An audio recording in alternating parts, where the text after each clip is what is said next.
Narduzzi was telling us the other day about how much you've grown as a runner over the years, and he said even that redshirt freshman year where you ran for 1,000 yards, when he watched the tape, you were tripping, falling down a lot, could have had twice as many yards. I mean, do you think the same thing when you go back and watch some of those highlights from that year? Like, man, I wasn't even that great of a runner yet and was putting up those numbers? Yeah. It's definitely like, you watch the tape from that year, and it's definitely like, a ton of plays where you where I did fall down, or one guy just catching me on the ankle and me just falling down, or just falling down at the line of scrimmage. It's a lot of those. So definitely, he's definitely right. Looking back on it, being like the older guy now, it's just like, you understand that I was young at that time, and been able to learn from it and got better from it. Yeah, you started last season. You and Darren started in the last season in the same position you started this season, where Coach Powell, Coach Stu said, "Hey, we want one of those guys to kind of take that role," and it never really happened for either one of you. I mean, Darren got high at the beginning of the year a little bit, but what has been the difference for you this year? Why have you sort of been able to be the guy that they wanted? I think all of us have potential to be the guy. I think Darren has shown that he's very capable, and when AJ gets in, he also makes plays. I think we have like ultimate trust from our coaches, from Coach Powell, from Coach Watson. They trust that either one of us can go in and get the job done and execute just as well as the other guy. It's not like I'm in there, the entire game getting 40 carries. Darren gets his workload as well. So, there still isn't just one guy. It's a long season. You got a long 12 games, and we're only 3 going into 4. I guess a quarter of the way through the season. So it's a long season, and you can't just depend on one guy just to try to carry the load the entire season. That being said, but he has, we look at the depth chart on Monday. There's oars all over the place, and there's not an oar at running back right now. And you are you're first among equals, for lack of a better phrase. What has allowed you to sort of be in that position? I think just being a senior, being a veteran, being someone that the coaches trust. To go out there and just execute whatever play is called. I think I just, over the years, over camp, over spring, just gain the trust of the coaches. And, like I said, there's multiple guys in the room that are capable of. One of the things that Coach Powell was talking to us yesterday is you have 2 seniors.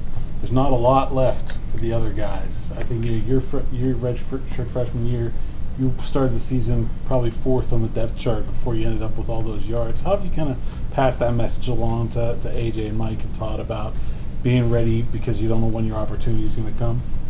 It's like the hardest thing to be in like life, just period, is just be patient. Knowing that those guys have 2-3 more years. And I was the same way. Like, you want it to happen right away. Even when I redshirted, you always, you just want it to happen right away. But you have to understand that it's a process, and it is a process. It's a process that, everybody's a little different. It's tough when you got people from back home and friends, asking you, why aren't you playing? Why isn't this? And they don't really always understand the full bulk of it. But just being patient and just waiting, for your moment, because everyone's, not had to do it. It's not a lot of people that have just came in and just, from the start, just been the guy. Especially at a school like Pitt, who always have really, really good running backs. So, it's tough to be patient. But I think they've grown, especially over the years or over the year. From last year, and Mike over the summer and throughout camp, just, being patient and knowing that they still have a lot of time left. You've had to be patient multiple times over your Pitt career. I mean, there was the year you step in and kind of replace James, then he comes back and you slide down the depth chart again. I mean, do you feel like you've had kind of a weird path here somewhat that you're now, maybe even more grateful for the way you've started this season? Yeah, definitely grateful for the path that I guess was given. It allowed me to do a lot of things differently. It made me, a really, really, smarter player, a way better player than I am. learning, being able to sit back and just learn from James for a year was, I think, huge in my development as a running back. Just being able to watch him, go to work every single day, which is huge. And I think overall it just made me a better player all around. Did you come to Pitt with the personality to be patient? I always had that, ever since, even when I was in high school, I didn't start, varsity until like my junior season. I played varsity as a sophomore, and I had a senior that was ahead of me, so like just waiting, and then my junior year was my chance to start. So even in high school, having to sit behind, a senior or somebody that's more experienced than me, or somebody that that was just better than me at the time.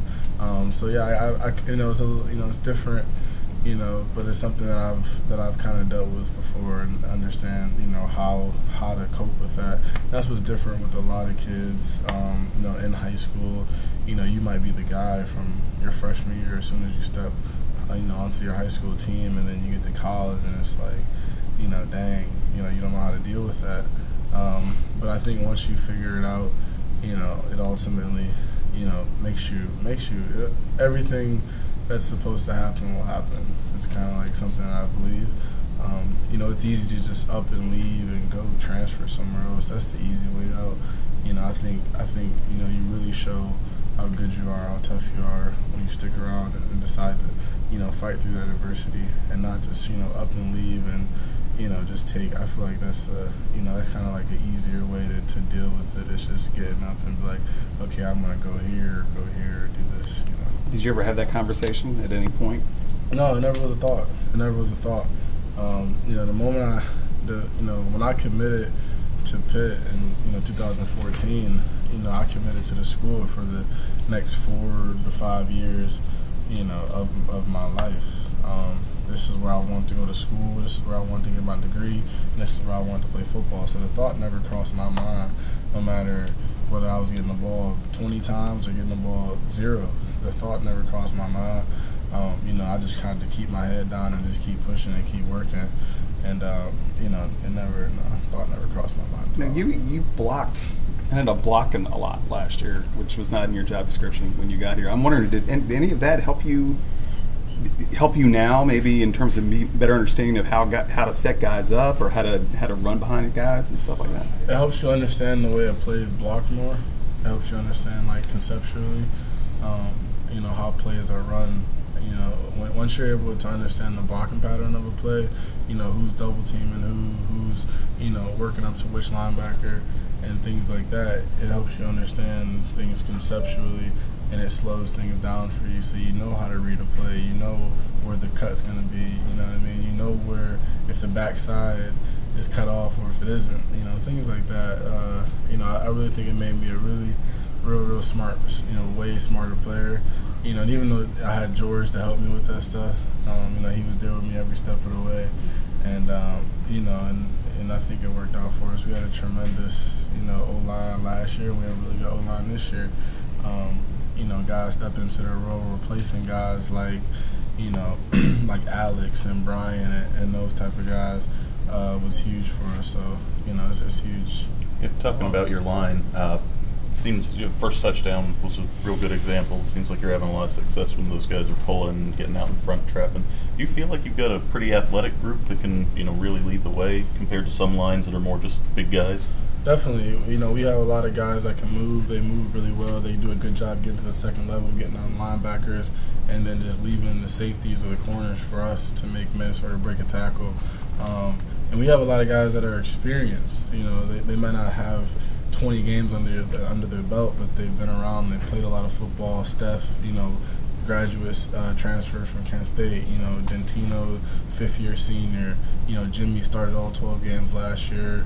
Herndon, 5th-year senior. Brooks, that's played in 30-plus games. So we have guys that have, a ton of experience just, in college alone. So I think that helps us ultimately. And, like you said, we have a lot of guys that can move really well and do a really good job getting up to a second level with guys. Qadree, along the theme of patience today in our questioning, I imagine patience is running thin playing North Carolina, not coming out with a win. How important is it to guys to, obviously it's your next game, but to get one against Carolina? I think it's just important that they're in the ACC, and it's important to get another win in the ACC. Being 2-0 in the ACC would be huge. And we haven't beaten them yet, and that's just the bottom line. They're a great team. You give them credit. Just ultimately Saturday afternoon being 2-0 in the ACC is like the number one thing on our agenda. You mentioned Alex pretty quickly. Obviously, we just found out that's pretty bad news. I know you're close with him. What does that mean to you, and what is your conversation with him been like? Man, that's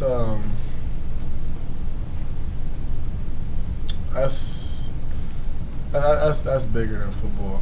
That's something that's Alex is a kid, from Rochester, New York. Us Western New York people take pride in where we come from, man. And that's me and Ayo so close.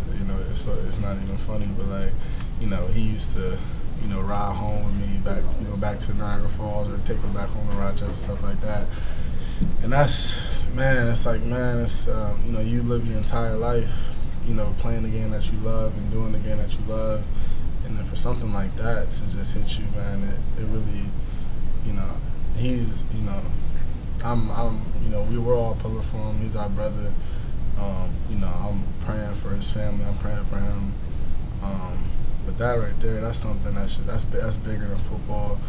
It makes you really grateful for the opportunity that you have. It makes you grateful for everything that God has given you. It makes you really realize that no matter how bad you may think you have it, there's someone that has it worse than you somewhere, and it just makes you grateful for every opportunity, everything that you have. And just knowing Ayo, man, he gonna be fine. He gonna have a smile on his face every single day. He's not gonna let it get him down. He knows that he has, he was here for 5 years as well, so he probably have, about 500 brothers, people, staff, rooting for him as well. So, man, that's tough, but I think, he's gonna come out stronger on the other side of it. I really believe that. Our guys on the team plan to do anything for him to help him in the process? He has a GoFundMe. A bunch of guys, ex-players, players now, tweeted it out. Anything helps, whether it's, it doesn't have to be a lot, but anything to help him just do these rounds of chemotherapy, anything can help. You can go to my Twitter, at Ollison, and Coach Narduzzi tweeted it out. Anything to try and help him and his family get through this,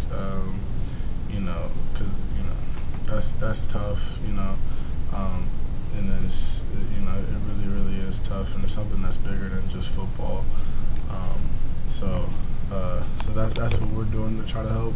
We're trying to spread the word, get the word out, so people can, donate to that GoFundMe page and just help him out in any way.